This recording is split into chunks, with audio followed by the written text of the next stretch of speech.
बिस्मिल्लाहिर्रहमानिर्रहीम। अस्सलामुअलैकुम नाज़रीन, मैं पाकिस्तान का आपका होस्ट मोहम्मद वकास। जितने भी बहन भाई देख रहे चैनल पर नए हैं तो इसको लाजमी सब्सक्राइब करें, वीडियो को शेयर करें और कमेंट्स भी करें। ये आपसे छोटी सी रिक्वेस्ट होती है।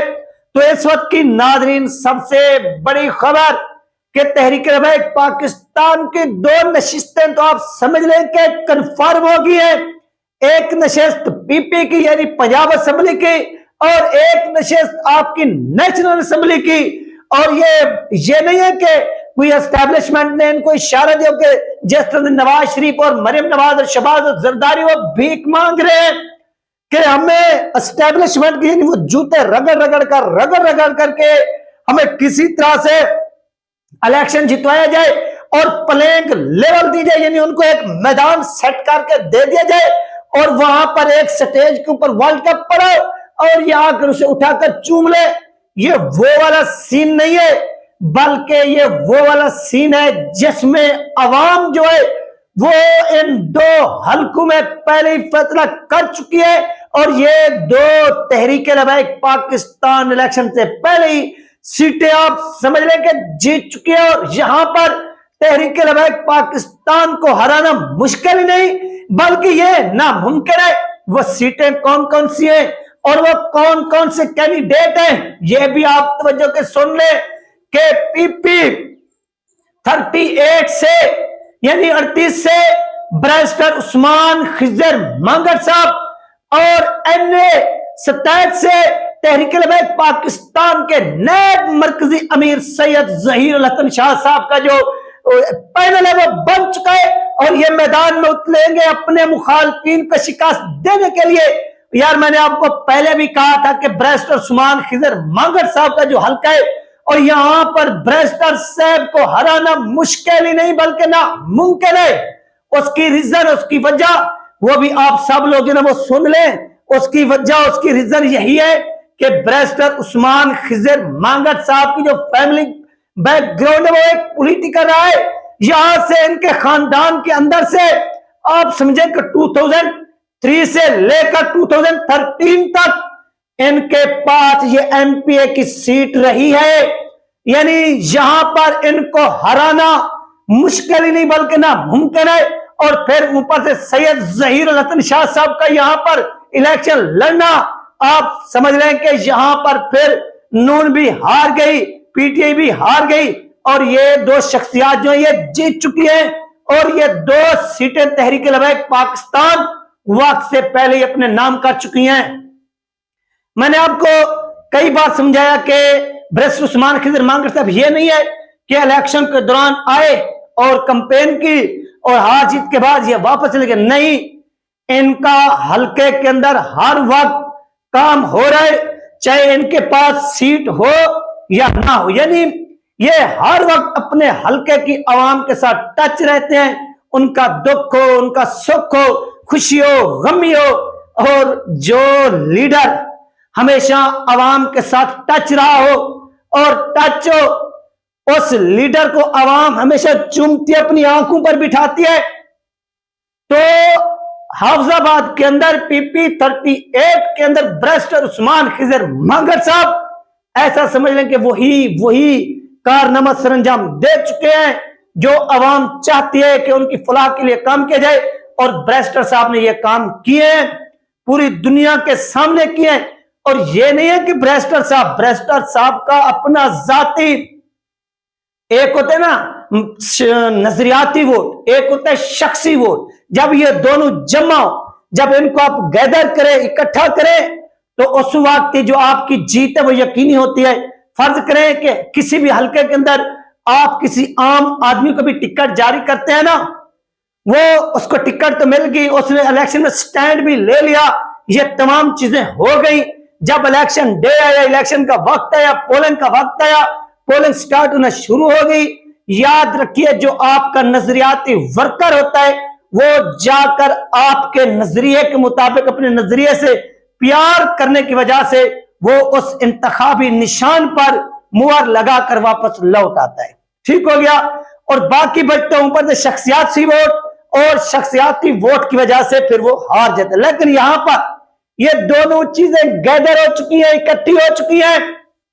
दोनों सीटें, दोनों चीजें, और दोनों सीटें पर आप समझ लें कि कंफर्म है। क्यों? एक तो ब्रेस्टर साहब इस इलाके के बहुत बड़े जमींदार हैं, बहुत बड़े, और दुनिया इनको मानती है। अपने हलके के अंदर इनकी एक पहचान है, और ये पहचान है इनकी। क्यों?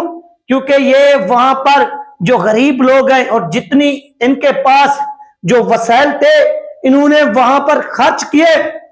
ये नहीं है कि इन्होंने वहां पर जॉब्स भी दी हैं, जॉब नौकरियां भी दी हैं लोगों को नौजवानों को। इस वजह से ब्रेस्टर साहब का, एक तो मांगड़ साहब का अपना पर्सनली वोट भी है, शख्सी वोट भी है, और दूसरा जब नजरियाती वोट पार्टी का इनको पड़ेगा, और ऊपर से इनके ऊपर सैयद जहीर उल हसन शाह साहब होंगे, तो इस हल्के के अंदर अगर सबसे ज्यादा तहरीक लबैक पाकिस्तान का इस वक्त कोई हल्का है तो वो यही हल्का है कि PP 38 और NA 67।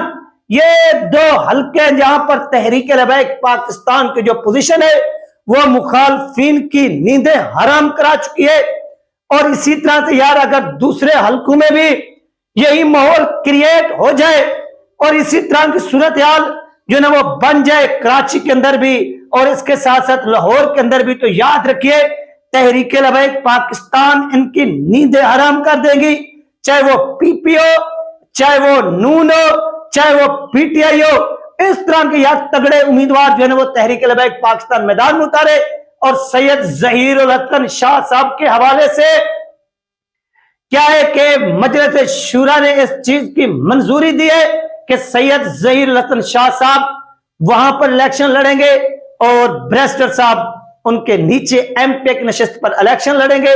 और इस तरह जो मैदान है वो लगने जा रहे। तो यार इसके लिए थोड़ा बहुत आपका भी हक बनता है कि आप भी इस चीज को हाईलाइट करें, अवाम के अंदर जाएं और अवाम को बताएं, तहरीक लबैक का मंशूर बताएं, तहरीक लबैक पाकिस्तान के कारनामे बताएं जो वो 2017 से लेकर 2024 तक करती आ रही। ये चीजें बयान करना और अवाम के अंदर एक टेम्पो बनाना, बयानिया पेश करना, वो पब्लिक का हक बनता है, वो कारनामे पब्लिक ने सर अंजाम देने। और इस तरह ब्रेस्टर साहब बहुत बड़े लहर, मैंने आपको पहले भी बताया कि जो पाकिस्तान के अंदर 10 लार्ज कंपनियां काम करती हैं ये उनके मेंबर रह चुके हैं। और ब्रेस्टर साहब का मैंने आपको पहले भी तारीफ करवाया है कि ये मरियम नवाज की जो बेटे वो इनकी क्लास फेलो है, और बिलावल भुट्टो जो पाकिस्तान का वजीर खारजा है, साबका वजीर खारजा, और इस साबका वजीर खारजा के ये क्लास फेलो है। और तहरुल कादरी साहब, उनकी जो साहबजादी है ये उनके भी क्लास फेलो हैं। यानी ये ऐसे नहीं है कि आपके पास ये एक बहुत बड़ी शख्सियत हाथ लगी है। तो इन जैसे लोगों को और ये जो टैलेंट है सियासत के अंदर, जो तहरीक लबैक पाकिस्तान को एक तोहफे की सूरत में मिला है, तो इसलिए मैं कहता हूं कि यार इन जैसे अजीम लोगों को जाय होने से बचाएं, बल्कि इनको ओहदे दें और इनसे काम लें, काम जो ये काम कर सकते हैं, जो इनको अल्लाह पाक ने एक एबिलिटी दी है, एक अल्लाह पाक ने इनको सलाहियत दी है, आप इनसे भरपूर इस्तेफादा और इनसे फायदा उठाएं यार। क्यों? क्योंकि ये आपके अल्लाह ने तोहफे के तौर पर भेजे आप लोगों के पास, तो आप क्या करें, इनसे फायदा उठाएं। जो इनके पास मालूमात है इनको वो ओहदा दें, ताकि ये आपकी पार्टी के अंदर आपके नजरिए के ऊपर जिस तरह से ये काम कर रहे हैं दिन रात। और अगर इनके ये 3 मंथ देख लें, जब इनको एक ओहदा मिला था, आपको याद होगा, तो इन्होंने पंजाब के अंदर, शुमाली पंजाब के अंदर काया पलट के रख दी थी। हर तरफ से तहरीक लबैक पाकिस्तान हो रहा था, हर तरफ से, हत्ता के पाकिस्तान का इलेक्ट्रॉनिक मीडिया भी कवरेज देने पर मजबूर हो चुका था। मजबूर क्यों? क्योंकि पीछे एक ताकतवर शख्सियत खड़ी थी जो अपने नजरिए के साथ जुड़ चुकी थी और अपने नजरिए पर कंप्रोमाइज करने के लिए तैयार नहीं थी। और जमीनी उन्होंने ऐसे काम सर अंजाम दिए, यानी ग्राउंड के ऊपर, कि जो मुखालिफ था, जो मीडिया था, वो भी इस चीज को बताने पर मजबूर हुआ कि ब्रेस्टर साहब ने वाकई तहरीक के अंदर, अपने हल्के के अंदर तारीख साज काम किए हैं। और इस काम की वजह से यहां पर अब सैयद जहीर हसन शाह साहब भी और इनके साथ नीचे बैरिस्टर साहब जो है वो मिलकर इलेक्शन में उतर चुके हैं। आप समझ लें इस चीज की जो मजलिस शूरा है वो मंजूरी दे चुकी है। अब नसीब की बात है कि इलेक्शन के दिन क्या होता है, लेकिन हमें यकीन है जो बैरिस्टर साहब ने कारनामे सर अंजाम दिए हैं, बल्कि आपको 99 नहीं 100% यकीन होना चाहिए। और इस यकीन के साथ साथ ये नहीं है कि वहां की पब्लिक फिर सो जाए या बैठ जाए, नहीं, आपको यकीन भी है, लेकिन इसके बावजूद भी आप लोगों ने क्या करना है, वहां पर दिन रात एक करके लड़ना है, फाइट करनी है, जद्दोजहद करनी है। और उसके नतीजे में आपने अपने लीडर को, अपने इस अजीम लीडर को क्या करना है, जीत से हम किनार करना, ये आपका काम है। उनका काम था मैदान में उतरना, वो उतर चुके हैं, और उनके लिए फिर वोट मांगना और उनकी सपोर्ट करना वो आपका काम है। ये थी नाज़रीन अपडेट, इंशाल्लाह मिलते हैं नेक्स्ट वीडियो में। अल्लाह हाफिज़।